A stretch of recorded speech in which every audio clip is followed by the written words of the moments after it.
사사기 6장 1절에서 10절 말씀 한 절씩 교독하도록 하시겠습니다. 이스라엘 자손이 또 여호와의 목전에 악을 행하였으므로 여호와께서 7년 동안 그들을 미디안의 손에 넘겨주시니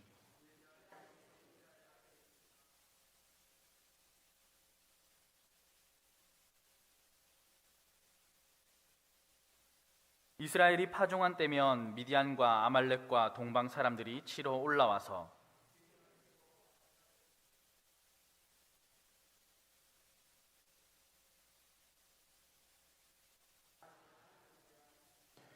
이는 그들이 그들의 짐승과 장막을 가지고 올라와 메뚜기 떼 같이 많이 들어오니 그 사람과 낙타가 무수함이라 그들이 그 땅에 들어와 멸하려 하니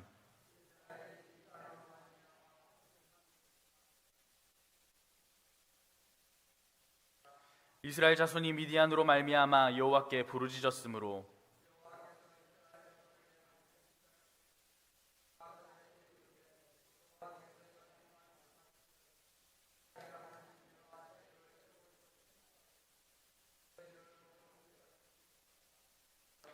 애굽 사람의 손과 너희를 학대하는 모든 자의 손에서 너희를 건져내고 그들을 너희 앞에서 쫓아내고 그 땅을 너희에게 주었으므로 내가 또 너희에게 이르기를 나는 너희의 하나님 여호와이니 너희가 거주하는 아모리 사람의 땅의 신들을 두려워하지 말라 하였으나 너희가 내 목소리를 듣지 아니하였느니라 하셨다 하니라. 아멘. 옆에 계신 성도님들과 함께 고백하겠습니다. 사랑하고 축복합니다.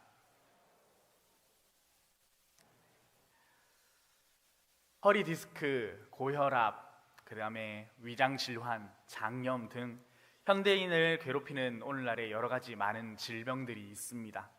그 중에서도 골치 아픈 질병이 있다면 아마 오늘 이 설교의 제목이 될 것 같습니다. 겉으론 멀쩡해 보여도 날씨가 짓궂거나 또 피곤하면 어김없이 신호를 보내오는 병, 관리하지 않더라도 악화되고 또 방심하면 다시 도지는 병, 그 병이 바로 오늘 설교의 제목 고질병입니다. 정확히는 어떠한 병에 대한 이름이라기보다는 쉽게 낫지 않고 오랫동안 반복되고 또 계속되어지는 병을 가리키는 총칭입니다. 그런데 이 고질병이란 것은 육체의 병만을 이야기하진 않습니다. 우리 영혼에도 고질병이 있습니다. 끊고 싶어도 끊어지지 않고 회개하고 돌이켰다고 하지만 조금만 방심하면 또다시 고개를 드는 영혼의 고질병이 있습니다. 어느새 내 신앙의 깊은 곳에 뿌리를 내리고 있는 영적 고질병, 바로 죄입니다. 오늘 우리가 함께 보는 사사기 6장은 이스라엘 백성들이 이 영적 고질병에 빠져 있는 상황을 기록하고 있습니다. 사사기를 통해 본 이스라엘 백성들은 하나님께 부르짖고 은혜를 받으면 잠시 회복되지만 또다시 죄로 돌아가고 다시 고통받는 영적 고질병에 시달리고 있었습니다. 마치 나았다 하면 곧 아프고 나았는가 하면 다시 재발하는 이 고질병처럼 말입니다. 영적 고질병에 시달리고 있는 이스라엘 백성들을 향하여 하나님께서는 어떻게 말씀하시겠습니까? 그리고 그 반복되는 죄 가운데 있는 이스라엘 백성들뿐만 아니라 오늘을 살아가고 있는 우리에게는 무엇이라 말씀하실까요? 우리가 기도할 때 흔히 사용하는 말이 있습니다. 하나님, 알고 지은 죄도 용서해 주시고 모르고 지은 죄도 용서해 주소서. 그러나 우리가 지은 죄 중에 모르고 지은 죄가 얼마나 될까요? 어쩌면 모르고 죄를 지었다기보다는 마치 모르고 지은 척 외면하고 변명하고 있는 것은 아닌가 생각해 봅니다. 우리의 죄는 사실 드러난 죄와 그리고 드러나지 않은 죄가 있을 뿐입니다. 대부분의 사람들은 죄를 짓고도 그 죄가 드러나지 않으면 죄를 지은 것이 아니라고 자신을 합리화합니다. 물론 양심의 거리낌을 느끼지만 곧 그것을 무시해 버립니다. 증거가 있고 드러나는 것만이 죄라고 생각합니다. 마치 이스라엘 백성이 지은 죄악의 상태가 이와 같았습니다. 하나님은 인간을 창조하실 때 하나님께 절대적으로 의존적인 관계로 그 관계 속에서 인간이 살아가도록 창조하셨습니다. 그러나 죄는 하나님에 대한 불순종과 하나님과의 관계를 이탈하고자 하는 것에서 비롯된 것입니다. 하나님께서 왜 죄를 이렇도록 심각하게 여기시느냐 하는 것이 바로 이 때문입니다. 하나님을 떠나고 싶어 하는 것, 하나님을 주인에서 끌어내려 자신이 주인의 자리에 올라가고자 하는 것, 그것이 바로 죄의 본질이기 때문입니다. 그러나 인간은 하나님을 떠나서는 참된 기쁨과 평안을 누릴 수 없습니다. 하나님은 이 세상의 모든 인간을 창조하실 때 하나님을 의지해야만 살아갈 수 있는, 의지하며 살아가야 할 존재로 인간을 만드셨기 때문입니다. 사사기에 나타난 이스라엘 백성들이 사사가 죽고 나면 또다시 죄를 짓고 그 죄가 반복되면서 결국 그 다음 세대는 이전에 있었던 세대보다 더 타락한 길로 나아가는 것을 우리는 사사기를 통해서 발견하게 됩니다. 죄에는 중독성이 있습니다. 죄를 지을수록 죄에 대해선 더욱더 무감각해지는 것입니다. 옛말에 이런 속담이 있지요.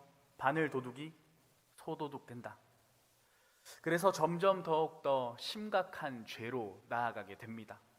그러므로 아무리 은혜를 받고 성령을 통해 변화를 경험했다 하더라도 옛 습관을 바꾸지 않는다면 다시 옛날의 그 모습으로 돌아갈 수밖에 없습니다. 습관이 바뀌지 않으면 아무리 굳게 결심하고 마음을 새롭게 하여도 다시 옛 습관으로 돌아갈 수밖에 없는 것입니다. 에베소서 4장 22절에서 24절은 우리에게 다음과 같이 말씀합니다. 너희는 유혹의 욕심을 따라 썩어져가는 구습을 따르는 옛 사람을 벗어버리고 오직 너희의 심령이 새롭게 되어 하나님을 따라 의와 진리의 거룩함으로 지으심을 받은 새 사람을 입으라. 아멘. 날마다 성도는 새 사람을 입어야 합니다. 날마다 영적 훈련을 통하여 그 우리의 죄성을 극복하기 위하여 발버둥 쳐야 합니다. 오늘 본문에 나타난 이스라엘 백성들의 영적 상태는 마치 영적 고질병에 걸려 있는 것과 같습니다.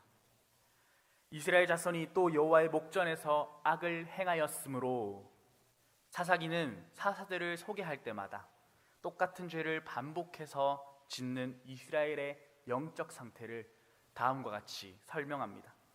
그렇다면 하나님은 이 고질적인 영적 질병의 앞에 있는 이스라엘 백성들을 어떻게 다루셨습니까?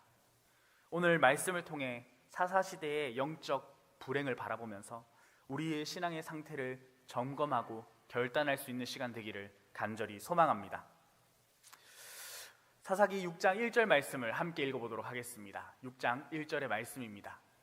이스라엘 자손이 또 여호와의 목전에 악을 행하였으므로 여호와께서 7년 동안 그들을 미디안의 손에 넘겨주시니. 아멘. 함께 저를 따라 하시겠습니다. 신앙의 상태를 점검하라. 오늘 성경 기자는 반복되어지는 이스라엘의 영적 상태를 설명하면서 그들의 죄를 이야기합니다. 이스라엘 백성들은 사사 드보라로 인한 40년의 평화가 끝나자 그들은 여호와의 목전에 또 다시 악을 행했습니다. 또 여호와의 목전에 악을 행하였으므로, 또 라는 단어가 전혀 놀랍지 않습니다. 왜냐하면 한두 번이 아니었기 때문입니다. 기회만 있으면 하나님 앞에 악을 행하였습니다. 이 말은 이스라엘 백성들의 그 삶 속에 죄가 고착화되어 있었다는 것입니다. 한번 죄에 붙들리면 그 죄는 잘 벗겨지지 않습니다. 그 결과 어떻게 되었습니까? 하나님께서는 미디안이라는 이방 족속의 손에 7년간 이스라엘 백성들을 고통당하게 하셨습니다. 미디안 족속은 아브라함의 후처인 그두라에게서 나온 민족입니다. 미디안 족속은 한 곳에 정착해서 살아가는 민족이 아니라 떠돌아다니면서 유목민 생활을 했던 족속입니다. 처음에 이 이스라엘 백성들과 미디안 족속은 매우 친밀한 관계로 지냈습니다. 출애굽기를 보면 모세의 장인 이드로가 미디안 제사장으로서 이스라엘 백성과 매우 우호적인 관계가 있었다는 것을 보여줍니다.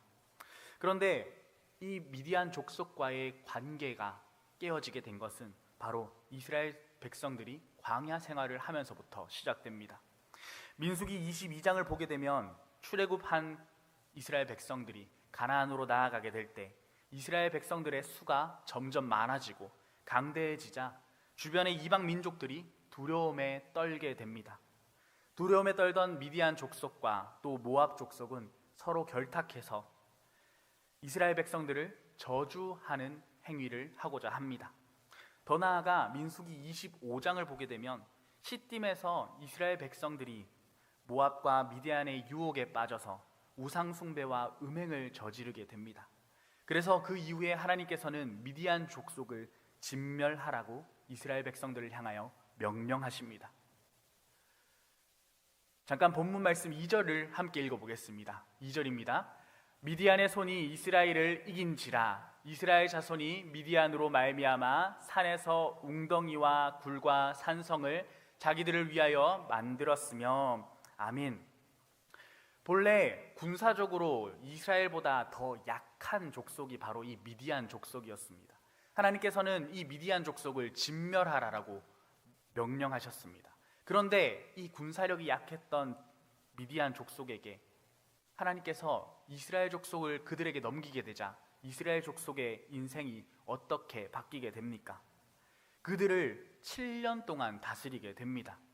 이들은 기회가 있을 때마다 이스라엘을 공격해서 약탈하고 괴롭혔습니다.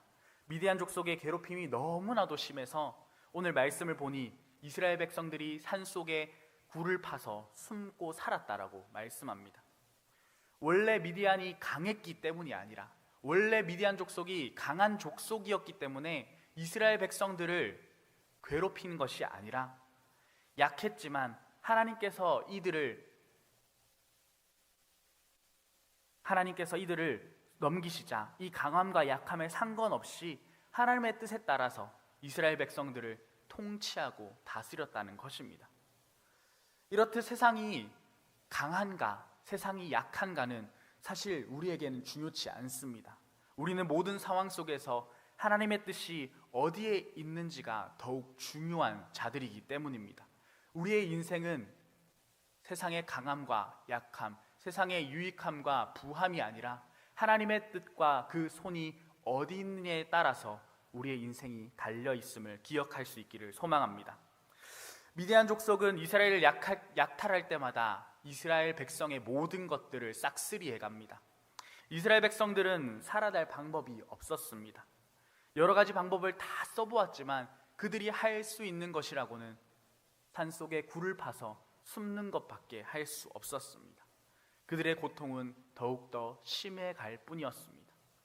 본문 6절 말씀에 이스라엘이 미디안으로 말미암아 궁핍한지라 이에 이스라엘 자손이 여호와께 부르짖었더라. 아멘.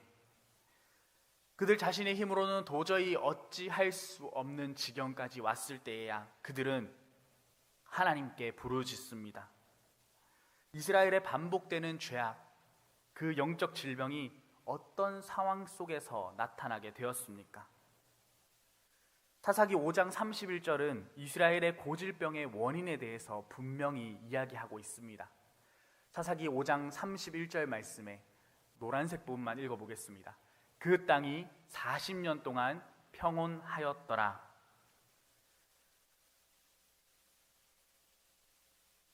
이스라엘의 영적인 질병이 나타나는 현상은 언제나 평안할 때, 태평성대를 누릴 때, 하나님의 축복과 은혜가 임할 때라고 할 수 있습니다. 영적인 질병은 고난과 시련 속에서도 나타나지만 대부분 평안할 때, 우리가 부흥이라 생각할 때 나타납니다. 오늘 우리의 삶 속에서도 마찬가지입니다. 모든 삶이 형통하고 평안할 때 교만해지고 방탕하기가 쉽습니다.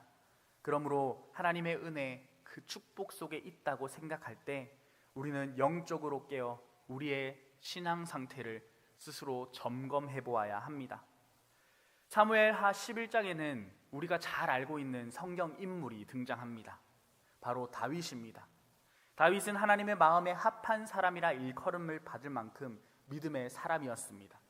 사울로부터 수많은 고난과 시련이 주어졌지만 결코 사울에게 안갚음하지 않았습니다. 20여 년간의 고난의 시간이 끝나고 이스라엘의 왕으로 올랐습니다.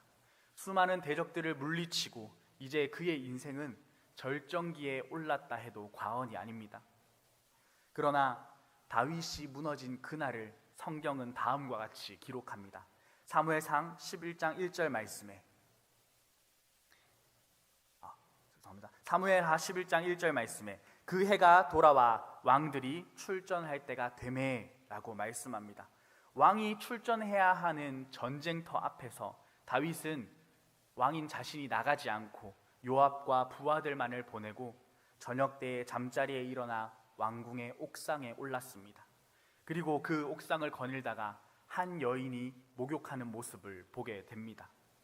그 목욕하는 모습이 얼마나 아름다웠던지 모든 것을 가졌던 다윗의 마음이 홀딱 반하게 되고 맙니다.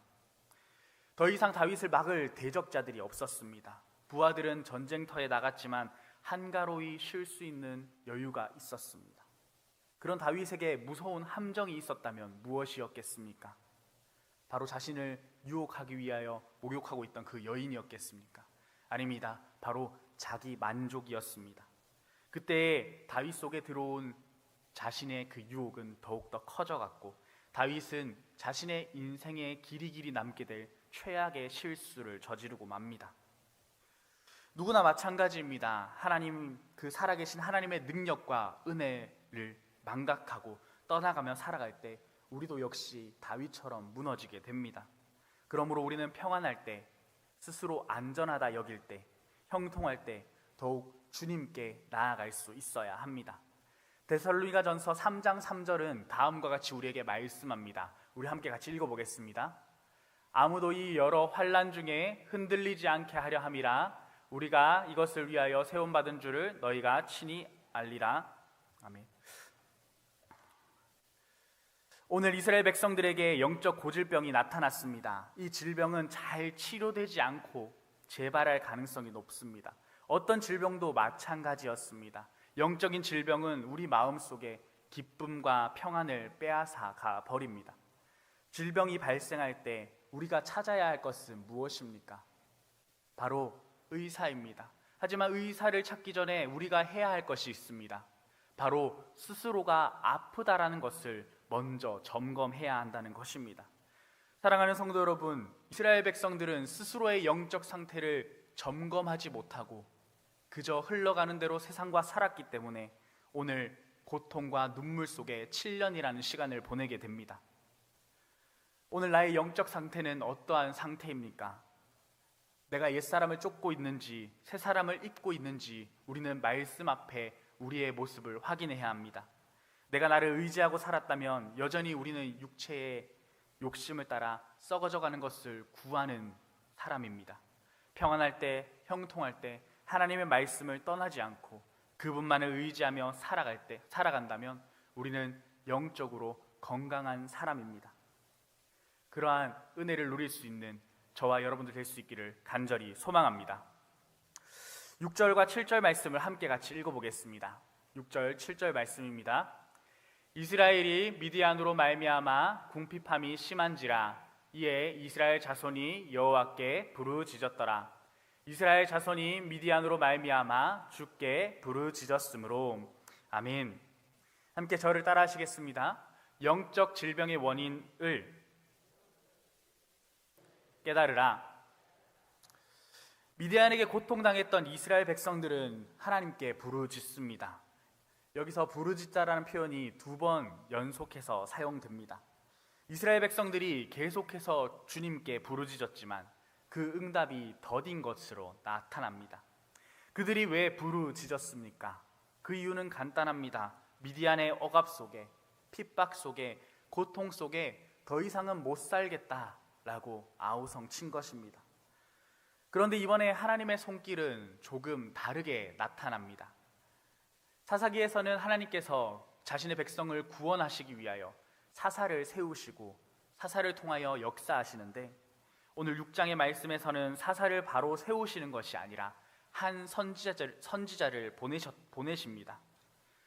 이번에는 즉각 해결해 주시는 것이 아니라 한 선지자를 보내주셔서 이스라엘 백성들의 영적 상태를 그 질병이 가득한 상태를 진단하시는 것입니다. 하나님께서는 이스라엘 백성들의 고통의 문제를 해결해 주시는 것이 아니라 왜 고통받게 되었는지 근본적인 원인에 대해 말씀하십니다. 좋은 의사란 어떤 의사겠습니까? 병을 빨리 낫게 해주는 의사가 좋은 의사겠습니까? 저에게는 중학교와 고등학교를 같이 보낸 한 친구가 있습니다. 그 친구는 정말 열심히 신앙생활을 하고 또 공부를 열심히 해서 의대에 가게 되고 또 의대를 무사히 졸업해서 지금은 서울에 있는 한 병원에 있습니다. 그래서 늘 제 전화 속 주치의입니다. 문제가 생기면 전화해서 물어보고 이 약은 괜찮은지 저 약은 괜찮은지 그 친구를 늘 괴롭게 만듭니다. 근데 한때 이런 고민이 들어 그 친구에게 물어보았습니다. 좋은 의사가 어떤 의사냐? 라는 말에 그 친구는 다음과 같이 대답했습니다. 좋은 의사란 여러 가지 의사를 말하는데 고통을 빨리 낫게 해주는 의사가 있고 또 다른 좋은 의사는 그 질병의 원인을 해결해주는 의사가 있다라고 말하는 것입니다. 앞에 말하는 고통을 해결해주는 의사는 어떤 의사입니까? 엄청 독한 약을 환자의 몸을 고려하지 않은 채 그저 아픔만을 낫게 해주기 위하여 약을 사용하는 의사입니다. 두 번째 의사는 어떤 의사겠습니까? 비록 효과가 즉각적으로 나타나지 않는다 할지라도 몸을 천천히 돌보며 그 질병의 근본적인 원인으로부터 제거해주는 의사입니다. 자신은 좋은 의사라고 할 때 첫 번째 의사보다는 두 번째 의사가 되고 싶다고 저에게 이야기해 주었습니다. 이처럼 좋은 의사란 고통을 해결해 주는 것뿐만 아니라 그 질병의 원인이 무엇인가를 알고 해결해 주는 자입니다. 좋은 부모는 어떤 부모이겠습니까? 자식이 잘못해주는 문제를 해결해 주는 것이 아니라 그 잘못된 원인이 무엇인지 가르쳐주고 다시 그 잘못을 저지르지 않도록 훈육하는 것이 좋은 부모일 것입니다. 오늘 하나님께서는 한 선지자를 보내셔서 이스라엘 백성들의 영적 질병을 보시고 다음과 같이 진단하십니다. 사사기 6장 8절에서 10절 말씀에 제가 읽어드리겠습니다. 여호와께서 이스라엘 자손에게 한 선지자를 보내시니 그가 그들에게 이르되 여호와께서 이같이 말씀하시기를 이스라엘의 하나님 내가 너희를 애굽에서 인도하여 내며 너희를 그 종되었던 집에서 나오게 하여 애굽 사람의 손과 너희를 학대하는 모든 자의 손에서 너희를 건져내고 그들을 너희 앞에서 쫓아내고 그 땅을 너희에게 주었으며 내가 또 너희에게 이르기를 나는 너희의 하나님 여호와이니 너희가 거주하는 아모리 사람의 땅의 신들을 두려워하지 말라 하였으나 너희가 내 목소리를 듣지 아니하였느니라 하셨다 하니라. 아멘. 8절부터 10절까지 아주 긴 장문의 진단서가 내려오지만 이 선지자의 진단을 한마디로 이야기하면 무엇입니까? 이스라엘 백성들이 애굽에서 구원하신 그 하나님을 잊어버렸다입니다. 이스라엘 백성들은 출애굽 사건을 통해서 애굽에서 구원을 얻고 그들을 회복시키신 그들을 가나안 땅에 있는 어떠한 신보다 위대한 하나님과 동행하고 있다는 사실을 기억해야 했습니다. 하나님께서는 10절 말씀에 나는 너희의 하나님 여호와이시니 라고 말씀합니다. 이스라엘 백성들과 하나님은 언약 관계에 있었던 관계였습니다. 그러나 이스라엘 백성들은 하나님께서 그들을 애굽에서 구원하시고 언약 백성으로 삼으셔서 가나안 땅으로 인도하신 이유를 까맣게 잊어버렸습니다. 가나안 땅의 거짓 우상과 싸워서 그들을 쫓아내고 야훼 하나님만이 참 신이심을 증거해야 했는데 그들은 언약 백성임을 잊고 가나안의 헛되고 자극적인 문화에 휩쓸려 하나님 언약 백성의 정체성을 잊어버렸던 것입니다. 그 결과 하나님께서는 이스라엘 백성들을 향하여 무엇이라 말씀합니까? 너희가 내 목소리를 듣지 아니하였느니라 라고 말씀하십니다. 오늘 하나님께서 선지자들을 통하여 이스라엘 백성들에게 내린 처방이 무엇입니까? 하나님의 음성을 듣지 않은 것이라고 이야기합니다. 우리가 이 땅에서 실패하는 이유가 무엇입니까? 우리 역시 반복된 죄악 가운데 넘어지는 이유가 무엇입니까? 구원의 하나님을 잊어버린 것에 있습니다. 대부분 많은 사람들은 땅에서 열심히 정착하게 살고 성실하게 일하면 행복하게 살 수 있다라고 이야기합니다. 성도들마저도 주일 하루를 잘 지키면 끝이라고 생각하는 사람들도 많습니다. 그러나 성도의 삶은 먹든지 마시든지 하나님의 영광을 위하여 살아가는 데 있습니다. 어떻게 해야 하나님의 영광을 위해 살아갈 수 있을까를 고민해야 합니다.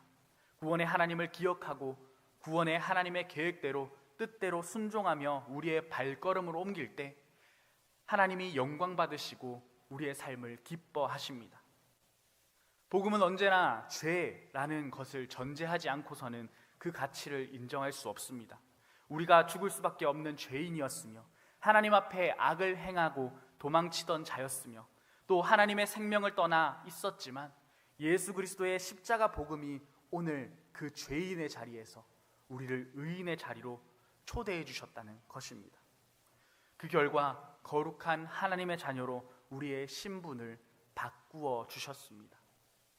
그러나 우리가 이 땅을 살아갈 때 우리는 그 정체성을 잊어버리고 외면할 때가 너무나도 많습니다. 이스라엘 백성들은 가나안 땅에 들어와서 가나안 족속을 쫓아내지 않고 같이 살기를 원했습니다. 광야에 살 때는 애굽에서 살았을 때는 이랬는데 라면서 애굽에 살았던 그 추억을 붙잡고 살았으며 가나안에서는 하나님을 섬기고 하나님의 말씀을 듣는 것보다는 그들과 동화되어 사는 것이 훨씬 더 이득이라 생각했습니다. 그 결과 하나님이 눈에 보이지 않고 그분의 말씀이 들리지 않게 되었습니다. 이것이 바로 이스라엘 백성들의 영적 질병, 그 고질병의 원인이었습니다. 오늘 우리의 신앙의 문제는 무엇입니까? 하나님 앞에 죄를 짓고 불순종하면서도 하나님을 두려워하는 마음이 없는 것입니다. 죄를 짓고 살면서도 부끄러워하는 마음이 없는 것입니다. 음란하고 부끄러운 짓을 하여도 수치스럽게 느끼지 못하는 것입니다.